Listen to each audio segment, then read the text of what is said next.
अस्सलाम वालेकुम क्लास। आज हमारा जो टॉपिक है वो है basic concepts to pass the journal entries. Last time जो है पार्ट 3 है ये आज के लेक्चर का। और लास्ट टाइम जो है हम लोगों ने फर्स्ट 2 पार्ट्स में हम लोगों ने देखा था कि जनरल एंट्रीज, सिंपल एंट्रीज जो हैं वो किस तरह से पास आउट की जाती हैं। आज हम लोग देखेंगे कुछ कॉन्सेप्ट्स को कि हम लोग की जो है डिफ़िकल्ट एंट्रीज, कुछ हार्ड एंट्रीज हैं, उनको पास आउट करने के क्या क्या कॉन्सेप्ट्स हैं और किस तरह से उनको ईजिली जो है हम लोग पास आउट कर सकते हैं। सबसे पहला कॉन्सेप्ट है हमारे पास accrual concept. Basically accrual concept जो होता है वो है the effect of transaction and other events are recognised on mercantile basis when they occur and not when cash is received or paid। हम लोग उस टाइम जो है एंट्री को जो है वो एंटर करते हैं, ठीक है, उसको रिकॉग्नाइज करते हैं जब वो इवेंट जो है वो हैपन होता है, ना कि तब जब उसका मनी जो है वो रिसीव होती है या पेमेंट जो है वो उसकी रिसीव होती है या उसकी पेमेंट को पे किया जाता है। ठीक है, हम लोग इसको एग्जांपल से देखेंगे। लेट्स सपोज मिस्टर ए जो हैं वो गुड्स को सोल्व करते हैं, गुड्स अमाउंट 50,000 को मिस्टर एक्स को सोल्व करते हैं, सेल आउट करते हैं। और मिस्टर एक्स जो है वो उसमें से 40,000 तो अमाउंट पे कर देते हैं इन कैश, और बाकी की रिमेनिंग अमाउंट जो है 10,000 वो कहते हैं कि मैं जो हूँ वो आफ्टर सम टाइम पे करूँगा। लेट्स सपोज आफ्टर 1 मंथ और आफ्टर 2 मंथ, 6 मंथ, कोई भी जो है वो ड्यूरेशन हो सकता है। तो उसकी एंट्री हम लोग क्या पास आउट करेंगे कि कैश जो है वो डेबिट हो जाएगा हमारे पास 40,000 से, क्योंकि वो रिसीव हो चुका है हमारे पास, हमारा एसेट है। ठीक हो गया। उसके बाद जो रिसीव होना है 10,000, रिमेनिंग 10,000 वो हमारा अकाउंट रिसीवेबल होगा। और अकाउंट रिसीवेबल या डेटर्स हमारे जो होते हैं वो एसेट्स होते हैं, मतलब हम लोगों को आफ्टर सम टाइम जो है वो रिसीव होने हैं। तो डेटर या अकाउंट रिसीवेबल 10,000 डेबिट। और टू सेल अकाउंट हम लोग को पता है, हम लोग पहले पिछले लेक्चर्स में डिस्कस कर चुके हैं कि सेल हमारे रेवेन्यूज होते हैं। सेल अकाउंट जो है वो क्रेडिट हो जाएगा ₹50,000 से। इसी तरह से एक और एग्जांपल देखेंगे। मिस्टर बी जो है वो परचेज करते हैं some goods from mister Y, लेकिन वो उन्हें कुछ भी अमाउंट पेमेंट नहीं करते हैं, वो उधार पे, क्रेडिट पे जो है वो गुड्स को परचेज करते हैं। तो उसकी जनरल सिंपल एंट्री होगी, लेकिन हम लोग उस इवेंट को जो है वो ट्रांजैक्शन को, उसकी एंट्री, उसको रिकॉर्ड ज़रूर करेंगे उस टाइम पे जब वो इवेंट हैपन हुआ है।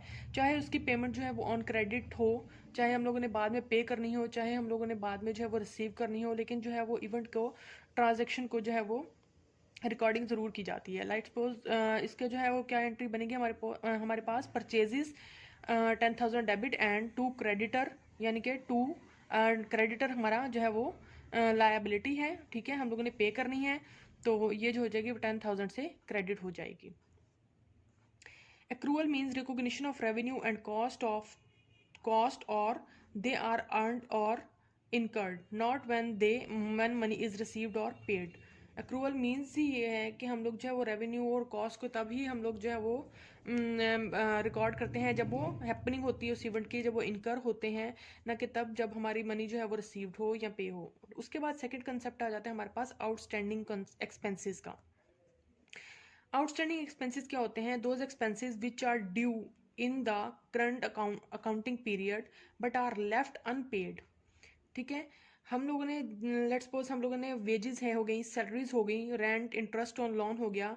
हम लोगों ने एम्प्लॉयज़ जो है वो हायर किए हुए हैं, उन्होंने हम वर्क किया है, पूरा मंथ वर्क किया है या पूरा ईयर्स वो जो है जितना भी ड्यूरेशन के लिए जो है वो वर्कआउट करते हैं। हम लोगों ने at the end of the period उनकी जो है वो सैलरी पे करनी होती है, तो वो हमारे ऊपर एक लायबिलिटी होती है एज एन ऑर्गेनाइजेशन। हमारी ऑर्गेनाइजेशन पे वो लायबिलिटी होती है कि हमने उनको जो है वो at the end of the period जो है उनकी सैलरी को पे करना है। ठीक है, उनके वेजेस हो गई, सैलरी हो गई, या रेंट हो गया, हम लोगों ने कोई बिल्डिंग जो है वो ली है फॉर बिजनेस पर्पज और उसका रेंट जो है at the end of the time पे करना है। ठीक हो गया, तो उसको हम आउटस्टैंडिंग एक्सपेंसेस में मेंशन करेंगे कि हमारा जो है वो हमारे ऊपर लायबिलिटी है। लेट्स सपोज हमारा जो है वो दिसंबर का मंथ का जो हम लोगों ने रेंट पे करना है, हमारे वर्कर ने दिसंबर मंथ के लिए जो है वो वर्कआउट किया है। ठीक है, और हम लोगों ने at the end of the दिसंबर जो है वो 31 दिसंबर को हम लोगों ने पे करना है, तो उसका किस तरह से रिकॉर्डिंग करेंगे? वो हमारी एक्सपेंसेस होंगे एक तो, और दूसरी साइड पे हमारी जो है वो लायबिलिटी होगी, हम लोगों के ऊपर वो ड्यू होगा, हम लोगों ने उसको पे करना है, अभी हम लोगों ने उसको पे नहीं किया है।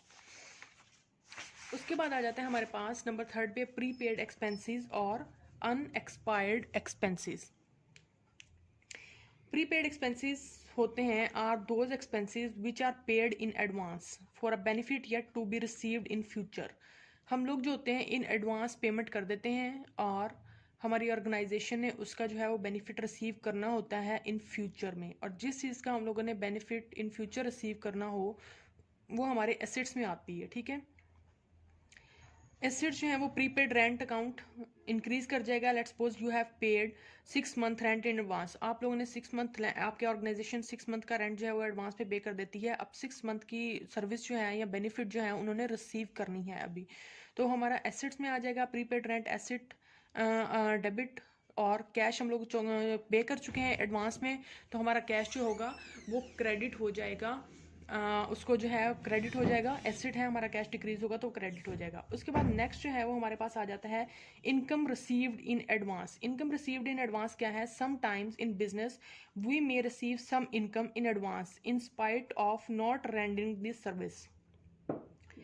It is also known as unearned income और rent receive in advance you paid service liability. तो ये हमारी जो है वो लायबिलिटी, लेट्स सपोज हम लोगों ने ऑर्गेनाइजेशन ने अगर पे कर दिया है इन एडवांस तो वो प्रीपेड एक्सपेंसेस हो जाएगा। ठीक है, और उसको जो है वो एसेट में कंसिडर किया जाएगा। और अगर इनकम रिसीव कर ली है इन एडवांस तो आपने जो है वो उसके लिए उसके जो है वो सर्विस अभी पे करनी है आपकी ऑर्गेनाइजेशन ने, तो उसका जो है वो हमारे जो है वो लायबिलिटी बन जाएगी। लेट्स सपोज हम लोगों ने कमीशन रिसीव करना है, कमीशन रिसीव कर लिया है इन एडवांस, तो हमारे पास कैश आ जाएगा, तो कैश एसेट हो जाएगा हमारा, डेबिट हो जाएगा, इंक्रीज कैश इंक्रीज हुआ है, और क्रेडिट हो जाएगा हमारी कमीशन रिसीव्ड इन एडवांस। हमारी लायबिलिटी भी इंक्रीज हो रही है। लायबिलिटी हमारी क्यों इंक्रीज हो रही है? क्योंकि हम लोगों ने जो है वो अभी सर्विस जो है वो प्रोवाइड करनी है हमारी ऑर्गेनाइजेशन ने। तो ये इनकम रिसीव्ड इन एडवांस में जो है वो हमारी इस तरह से एंट्री पास आउट होगी।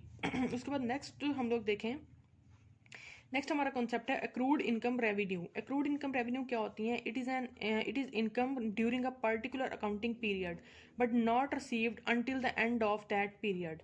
Let's suppose interest on investment earn but not received, rent due but not collected. Let's suppose हम लोगों ने जो है वो कहीं इन्वेस्टमेंट की है और उसका इंटरेस्ट जो है वो हमें मिलना है, अभी हम लोगों ने रिसीव नहीं किया है, तो हमारी एक्रूड इनकम हो जाएगी। मतलब हमारी उसकी ट्रांजैक्शन जो है वो एक्रूड इनकम में आएगी, वो हमारा एसेट होगा, अभी हमने उसको रिसीव करना है लेकिन हम लोगों ने रिसीव नहीं किया है, हमारा रेवेन्यू जनरेट हो चुका है। हम एंट्रीज में देखते हैं, वहाँ जो है वो आप लोगों को ज़्यादा क्लियर हो जाएगा इस चीज़ का। ये हमारे जो है कुछ एंट्रीज हैं, इनको हम देखेंगे। हमारी फर्स्ट एंट्री है outstanding salaries of ₹20,000। Outstanding salaries का जो है वो इफेक्ट टू साइड पे आएगा। किस तरह से? एक तो आउटस्टैंडिंग सैलरी जो है वो हम लोगों ने पे करनी है, ठीक है, या सैलरी पे कर रहे हैं, ठीक है, आउटस्टैंडिंग है तो पे करनी है, और ये हमारा एक्सपेंस में आ जाएगा, ठीक हो गया। और दूसरी साइड पे आउटस्टैंडिंग है तो ये हमारी लायबिलिटी होगी, जैसे कि हम लोगों ने अभी डिस्कस किया आउटस्टैंडिंग एक्सपेंस को। तो ये हमारा किस तरह से बन जाएगा? हमारे एक्सपेंसेस डेबिट होंगे तो इंक्रीज होंगे तो डेबिट, और हमारी लायबिलिटी इंक्रीज हो रही है तो क्रेडिट। तो ये हमारा किस तरह से आ जाएगा? सैलरी अकाउंट डेबिट 20,000 और to outstanding salary account credit 20,000। Next हमारे पास एंट्री है प्रीपेड रेंट ₹5,000। तो प्रीपेड रेंट जो होता है हमारे पास, हम लोगों ने देख लिया, हमारा प्रीपेड रेंट होता है जो कि हम एडवांस में पेमेंट कर देते हैं, ठीक हो गया। तो प्रीपेड रेंट हमारा एसेट है, हम लोगों ने जो है वो उसका बेनिफिट अभी रिसीव करना है, और प्रीपेड रेंट 5,000 से डेबिट हो जाएगा और टू कैश ₹5,000 क्रेडिट हो जाएगा क्योंकि हमारा एसेट इंक्रीज हो रहा है। नंबर थर्ड एंट्री देखेंगे, interest due but not paid ₹70,000। Interest हमारे ऊपर ड्यू है लेकिन अभी हम लोगों ने पे नहीं किया है, तो हमारा एक्सपेंस हो जाता है। इंटरेस्ट जो है वो हमारा एक्सपेंस है, हम लोगों ने अभी पे करना है उसको, और हमारे जो है वो अभी हमने पे नहीं किया है, इन फ्यूचर पे करना है, तो हमारी लायबिलिटी भी बन जाएगी, आउटस्टैंडिंग होगा हमारे ऊपर, ठीक हो गया।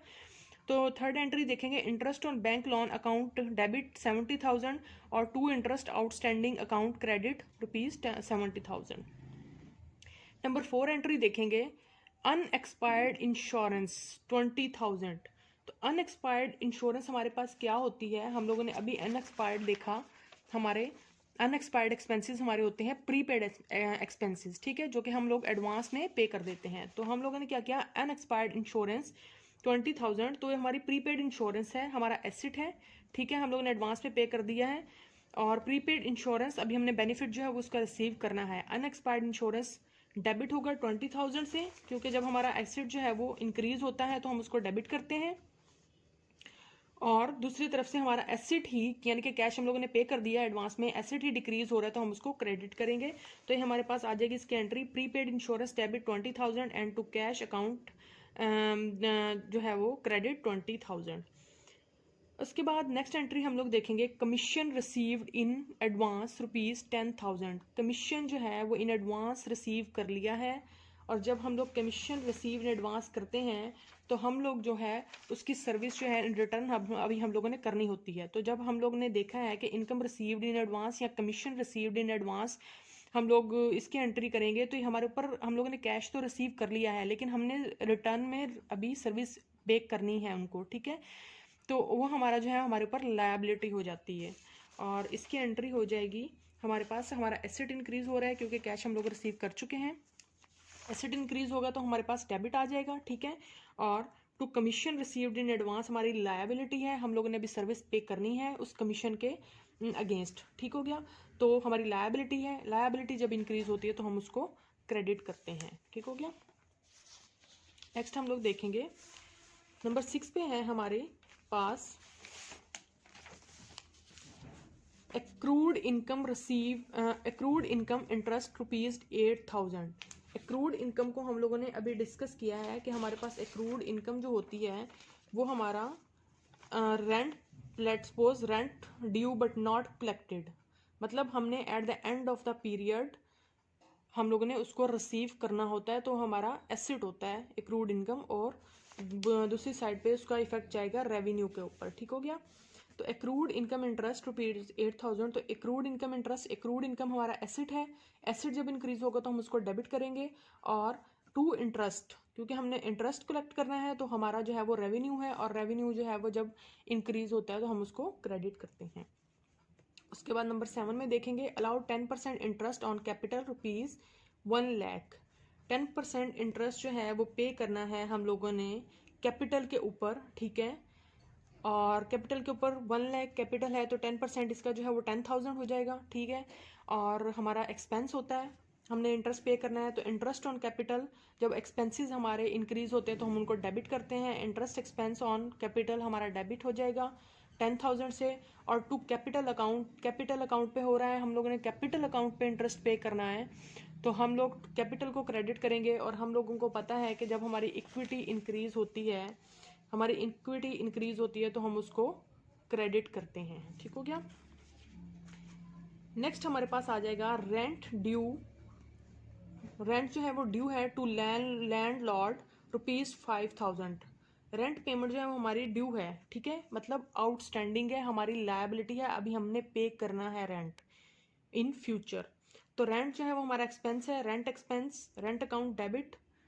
एक्सपेंसेस जब हमारे इंक्रीज होते हैं तो हम उनको, एक्सपेंसेस जब हमारे इंक्रीज होते हैं तो हम उनको डेबिट करते हैं। और दूसरी साइड पे to outstanding rent account credit ₹50,000, तो ये क्या है, आउटस्टैंडिंग हमारी लायबिलिटी, और जब लायबिलिटी हमारी इंक्रीज होती है तो हम उसको क्रेडिट करते हैं।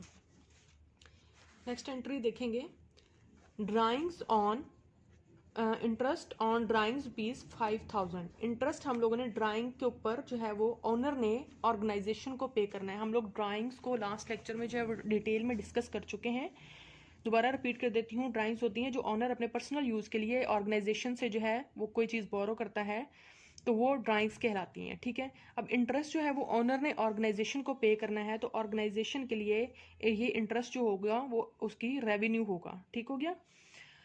तो ड्राइंग्स अकाउंट के ऊपर पे करना है तो ड्राइंग्स अकाउंट डेबिट हो जाएगा, क्योंकि ड्राइंग्स अकाउंट के ऊपर जो है वो ड्राइंग्स हमारी जब इंक्रीज होती है तो डेबिट हो जाता है हमारे ऊपर, ठीक है। और दूसरी तरफ से इंटरेस्ट है, इंटरेस्ट हमारे रेवेन्यूज में आता है, और इंटरेस्ट जब इंक्रीज होगा तो क्रेडिट कर देंगे। इंटरेस्ट यहाँ हमारा रेवेन्यू है, क्योंकि और as an organisation interest receive कर रही है ऑर्गेनाइजेशन फ्रॉम ऑनर। और उसके बाद लास्ट एंट्री हमारे पास आ जाती है, introduced additional capital by check. जो है वो बाय चेक से जो है न्यू जो है वो कैपिटल इंट्रोड्यूस करवाया गया है, ठीक है, ऑर्गेनाइजेशन को। तो हमारा वैसे सिंपल एंट्री हमारी कैश अकाउंट डेबिट और कैपिटल अकाउंट क्रेडिट होती है, लेकिन हमारा थ्रू चेक चेक के थ्रू जो है वो ये पेमेंट हुई है ₹40,000, तो हम लोग जो है वो बैंक अकाउंट को डेबिट करेंगे और टू कैपिटल अकाउंट को क्रेडिट करेंगे। बैंक अकाउंट हमारा एसेट है, और एसेट जब इंक्रीज़ होता है तो डेबिट करते हैं उसको, और जब हमारी इक्विटी यानी कि कैपिटल इंक्रीज़ होता है तो हम उसको क्रेडिट करते हैं। और ये बैंक अकाउंट डेबिट और टू कैपिटल अकाउंट क्रेडिट। ये था आज का लेक्चर। नेक्स्ट जो है वो हम लोग नेक्स्ट देखेंगे, हमारे लेजर्स अकाउंट के बारे में हम लोग डिटेल में डिस्कस करेंगे। ओके, अल्लाह हाफिज़।